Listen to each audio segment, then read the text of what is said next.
Welcome back once again, ladies and gentlemen, two friends occasionally not disagreeing. This is Cody, and I'm here with nobody again today for another one of these special little mini episodes. We are taking a look at a video game that I recently finished, one of my summer video games I focused on. And this is called Empire of Sin. So, a little background on this game. This is a game I was intrigued by. I had seen it maybe as early as 2018, maybe some previews, maybe 2019. Came out in 2020. So this is a relatively newer game. It's available on all your major platforms as well as PC. I played my version on the Nintendo Switch. And this is a game that intrigued me because it was an open world game set in Prohibition Chicago with gangsters and hits going in breweries and speakeasies and all these things taking place, and the cops harassing everybody, and the struggle of the gangland empire on top of it all. The combat style in this game is more like a turn-based combat, a la like XCOM or Fire Emblem traditionally is, and those things intrigued me. So this is put out by a company called Romero Games, published by another company called Paradox Interactive. Not familiar with those. I see the designer of this game is Brenda Romero, so perhaps Romero Games, this might have been the first thing they put out and put together.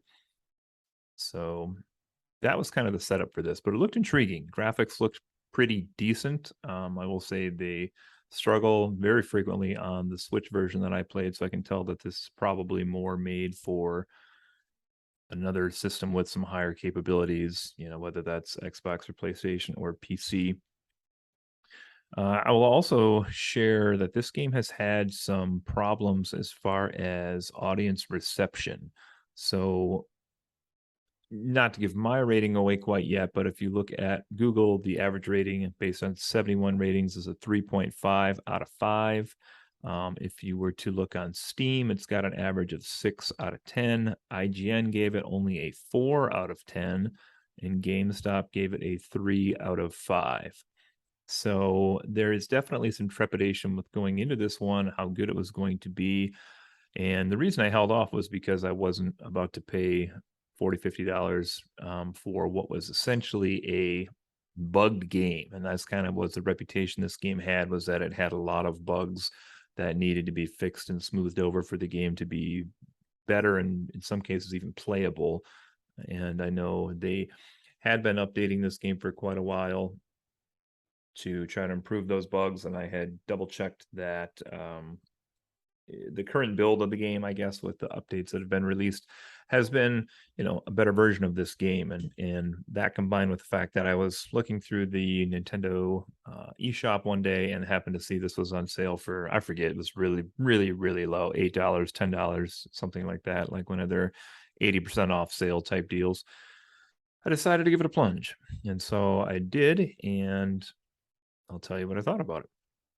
So this is also a game here. It says, according to the game length, if you're curious, it says here the main story will take you about 14 hours.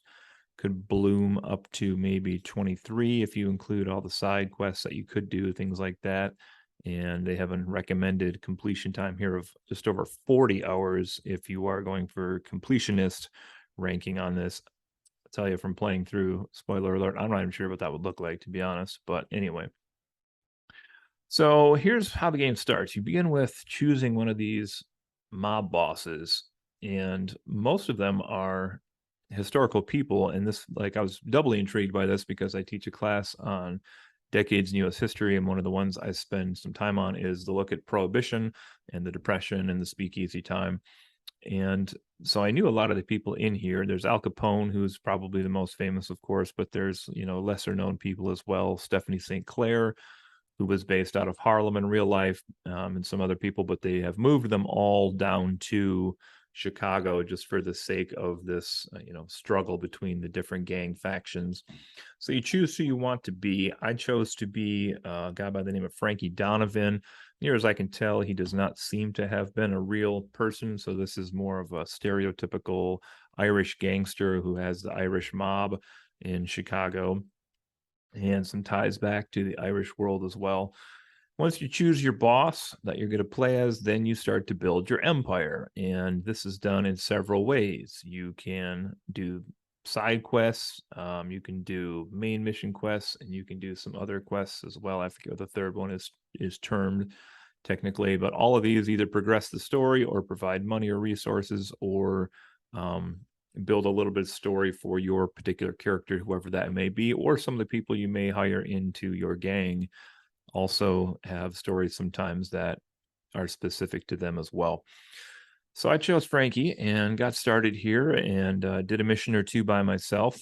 Really easy stuff, just kind of like errand style missions or maybe a hit mission where I had to kill one person.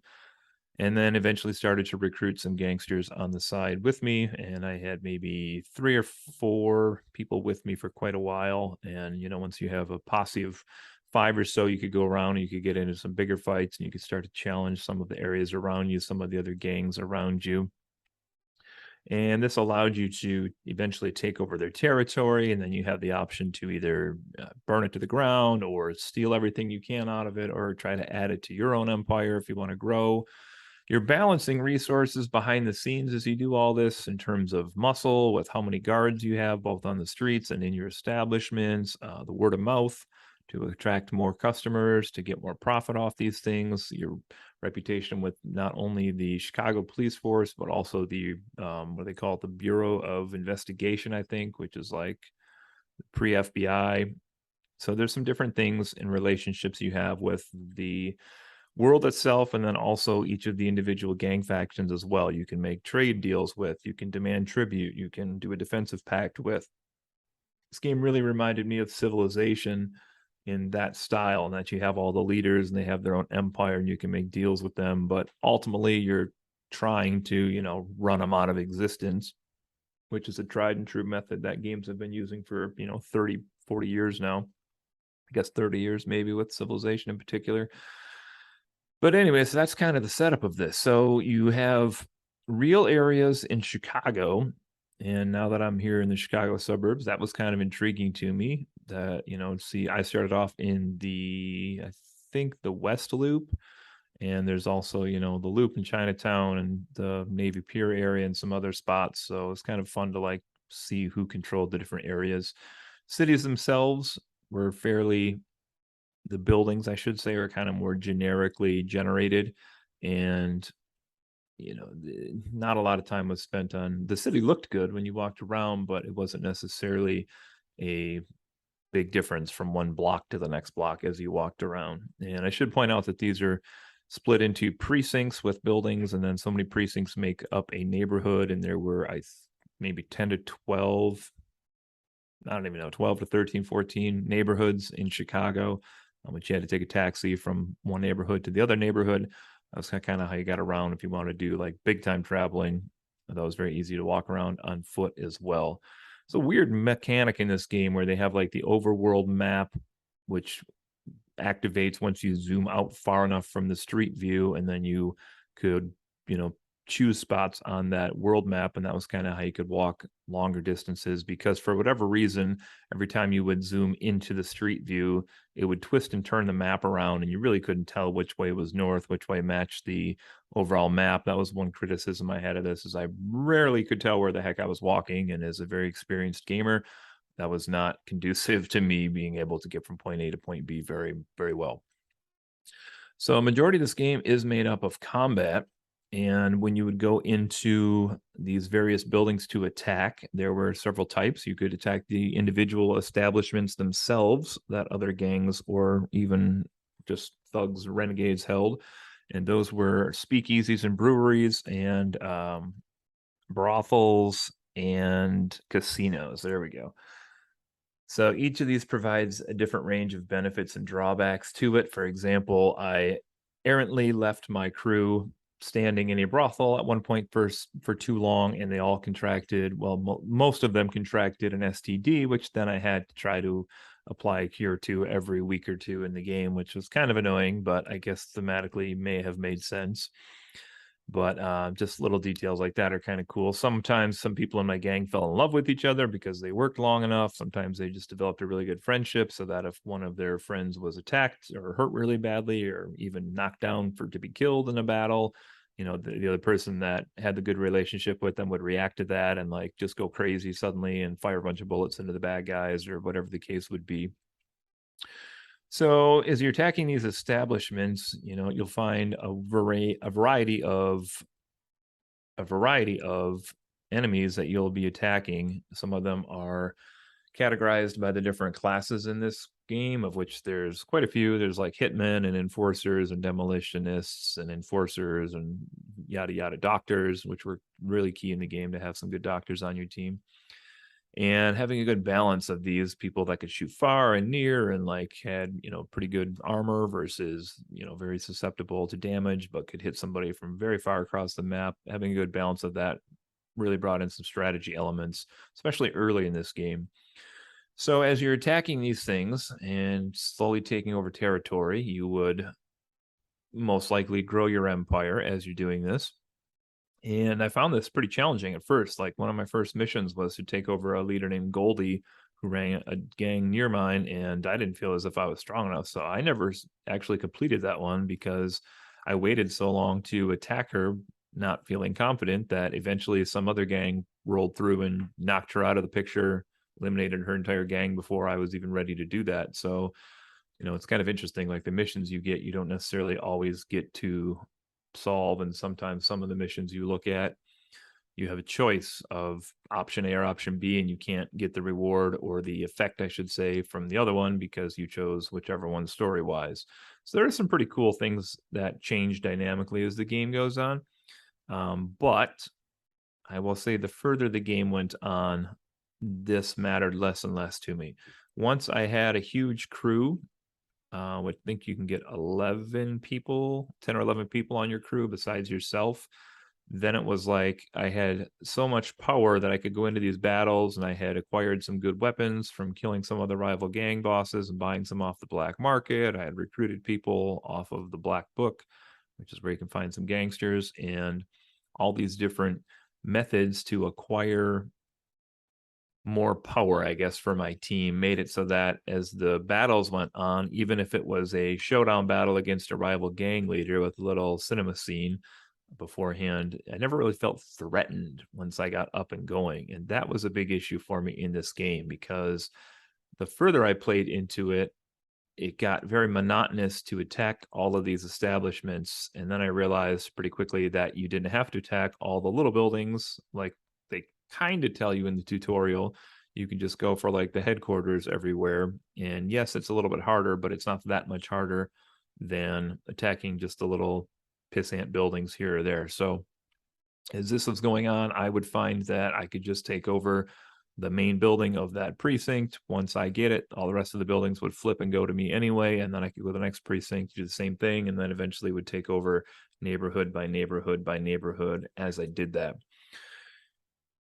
All of which is to say, at the beginning of this game, playing as Frankie, I felt like there was definitely a sense of who this person was. There were characters coming over from Ireland who needed his help with the revolution and rebellion back home against England.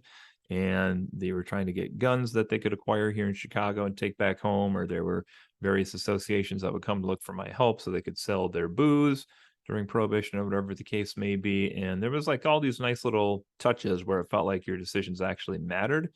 And as the game went on, I just felt like there was less and less and less of that, sadly. I don't know that it really mattered once I got too far in if I built a brothel or a casino.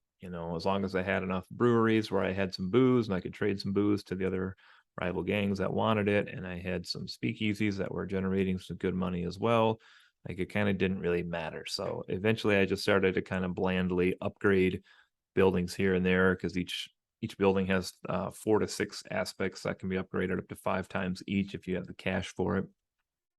So I would just kind of blindly throw money wherever I could spend it. And I did get a problem towards the end where I had spent so much money on my gang, I was losing money every week. And that was a real problem. Actually, towards the very end, before the game was over, I actually had to fire somebody off my crew because I actually couldn't afford the payments to run my operations anymore. So there's this kind of cool mechanic with the gangsters. They take a certain um, payment up front you have to be able to afford, and then they also take a certain percentage of your actual income for your gang every week. And so I think what had happened is I had recruited like 3 or 4 of the top gangsters that you could get off of the street, to my own detriment because, yes, they were pretty good in battle, had a lot of strength, they could shoot far, had good weapons, good resolve, but they were actually taking so much of my money, I was basically paying out like, 106% of my 100% of my money that I had. So there were some problems there. Like I said, I actually had to let somebody go, and I did replace them with like one of the super cheap people I could find just to get my maximum amount of people in my gang again. But yeah, it's kind of interesting. That part was pretty cool. Like you had to actually manage your finances for your crew fairly well, and you got to pick an underboss, and you also got to pick a lieutenant on your team, or an advisor, I think they called that role. And both of those also had effects. So like you wanted people with the high leadership for one, because it would like lower the payments for the rest of your gang. And the other one was like you wanted people with high influence so that they would, raise morale the most on your team. And that was a really cool thing too. Like you could see your crewmates grow to enjoy your time with them more through different acts you would do. So if you were like taking over a business, or even simple things like protecting them or healing them or whatever it may be, like those things added to their morale. And then they got to be closer to you, and then they could withstand some of the storms that would happen later, such as if you went against a rival gang and maybe their brother was in that, or they had a lover that was over there. The more they trusted you, the more people you had options to recruit later on down the line. So that was kind of cool too. So there were some definite high points in this. And at first I really thought the combat was cool because hiding behind things and knowing who to put where and where to hide the doctor on your team so that they could protect people while you stood at the corner so you could shoot around, or behind a pool table so you could shoot around, or whatever the case may be. That was all pretty cool to me. And then like I said, as the games went on later and later, eventually it was like, I had enough doctors on my team that I could heal myself. I had enough healing items. I never really felt threatened.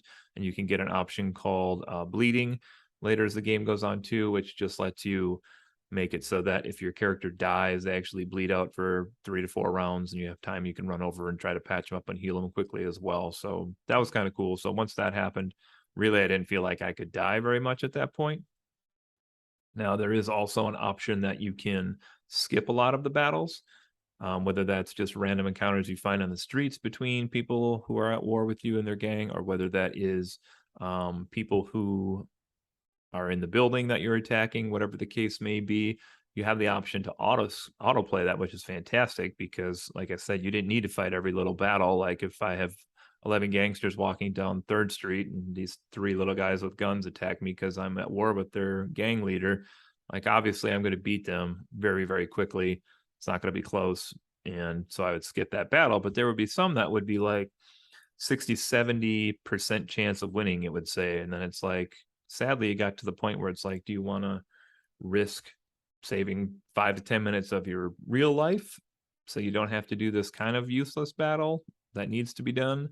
Or do you do the whole fight yourself? So sometimes towards the end, I would start to do the auto battles, and most of the time it worked out, but the percentages were pretty accurate. So if it said 71% chance, like you would get burned 3 out of every 10 times you tried that with those odds. And I've had some people die and whatnot, and ended up reloading things because I just didn't feel it was very thematic, because I knew I would have won the battle if I had played it out. So if you do play this game, word to the wise, make sure you save frequently, just for examples like this.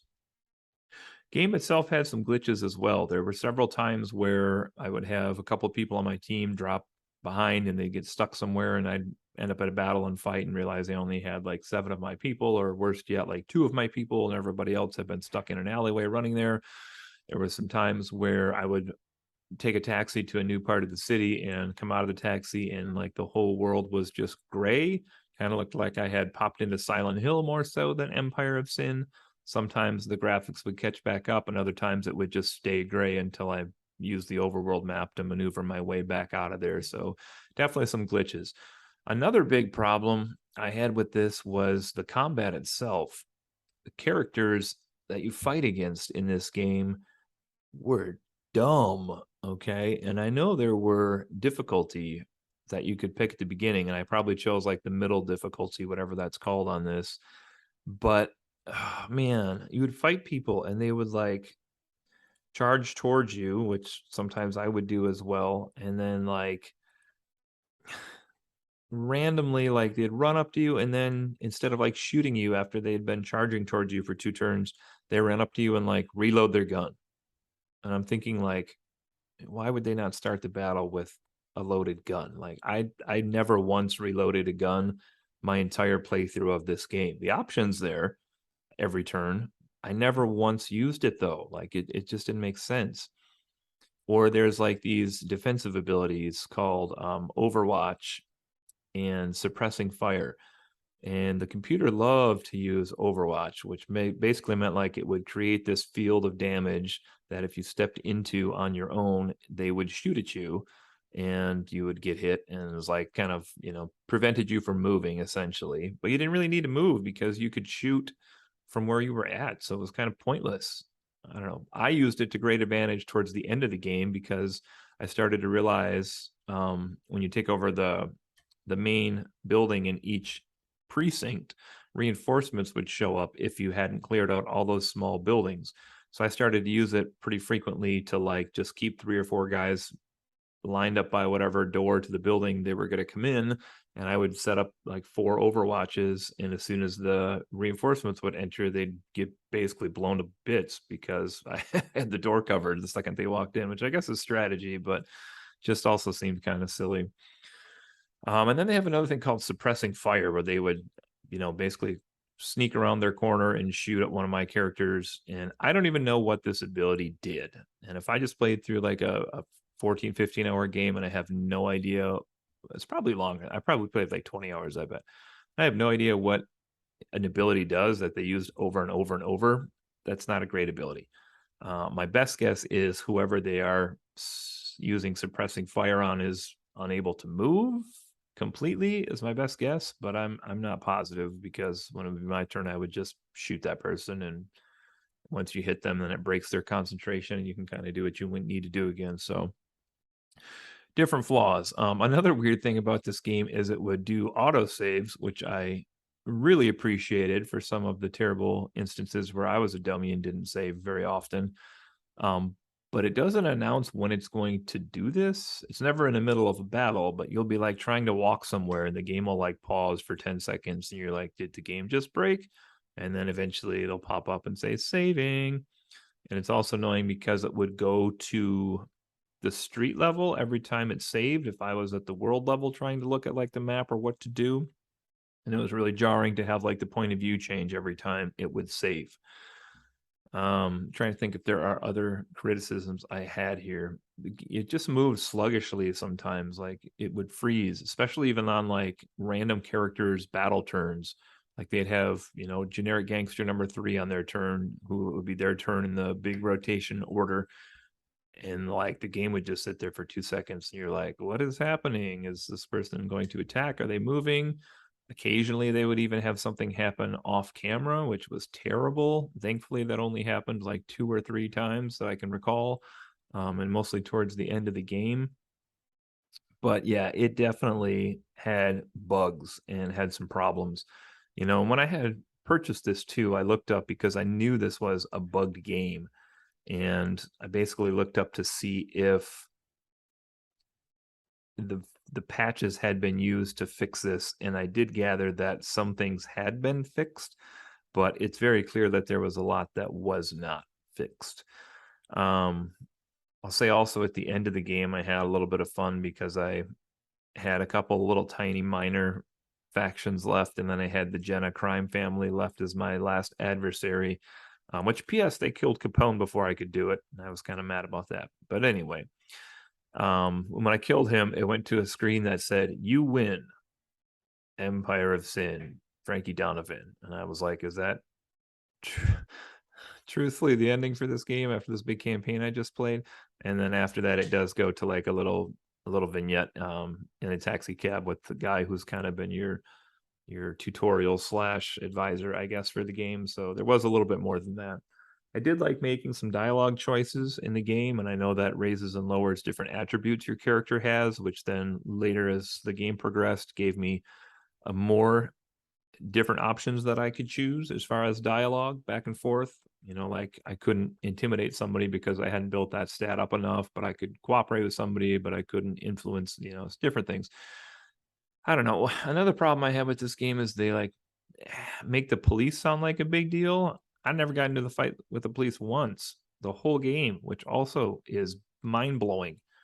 So each of your buildings has like a upgrade you can do that's basically a little bribe for police to like lower your presence in the area. And I paid for that just as much as I paid for anything else throughout the game, but I was never even harassed. One time towards the end, the cops wanted $100,000 from me as a bribe, which was in game terms, that would have been a huge amount of money that I had maybe 4 times on hand the whole game.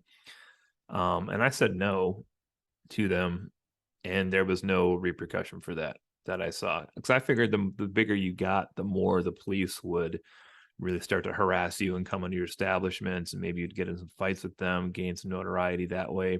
Nope. I didn't get any of that. That doesn't mean it couldn't happen, I guess. And that's really the I guess one saving grace of this game is I feel like my experience playing through it could be different if I tried like really different strategies and maybe took like a different crime family and tried some different things that way.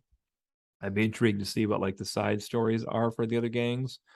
But for the most part, it seemed like no matter who you took, it was going to be eventually the same game once you got far enough into it. So sadly, this is a game to me that probably was better towards the beginning, and the longer you played, the worse it got, which I don't think that is a good attribute for a game to have for sure. So, yeah. So that's basically a good rundown of Empire of Sin. Would I recommend it to somebody?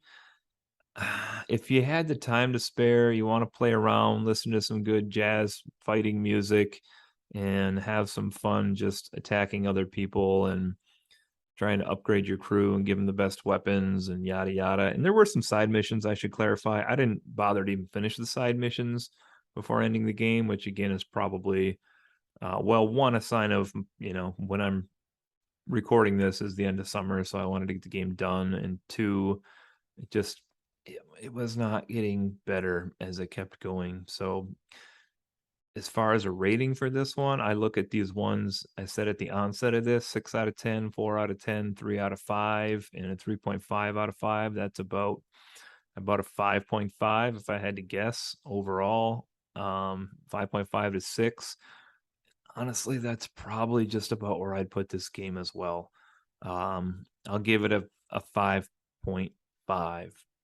And I enjoyed it, but the problem is I enjoyed it far more at the beginning than I did at the end, and that's just not a good sign. Needed more polish still before this came out. I wish, some of those bugs had been cleaned up. I wish the attributes behind the scenes, like the really, behind the scenes, like Civilization has a lot of stuff mathematically going on behind the scenes. This does also, but I just wish that stuff mattered more. I also oddly wish there were less buildings in the game. I feel like the decisions would have been bigger if the gangs were fighting over less spots of territory, if that makes sense, rather than like attack 5 little tiny useless ones to attack one big one to get a chunk of the pie, but then you got to do that like 6 times to take over the neighborhood. It was just like it didn't matter. I didn't care about those little buildings as the game went on. At the beginning, they were big to me because I was just gaining things, but towards the end, no, not so much. So as much as I wanted to love this one, I will say I enjoyed my time with it, but it was not great, and I'm not going to defend it. So I'm going to give it a 5.5. Empire of Sin. If you have time, check it out. If you don't, you could probably skip this one. All right, let's go do it on this little mini episode here again of Friends Occasionally Not Disagreeing. I think we have some more good things coming up for you here in the future, as we have some topics we've been kind of backlogged on here recently with the end of summer. A lot of old things that we need to get to, and then we got some new things on the horizon that are debuting as well. So a lot of things to talk about. A lot of good stuff on your way. If you like our podcasts, again, please share with everybody that you know. Give us even just a hey. We're on TikTok now as well as Facebook, and you can check us out on both of those. And, tell us what your favorite episode was. Tell us who your favorite host is or isn't, maybe. Just kidding. We all know it's Joe. His opinion's terrible. All right. We'll see you next time, everybody, on Friends Occasionally Not Disagreeing. Machine gun sound effect. Take care.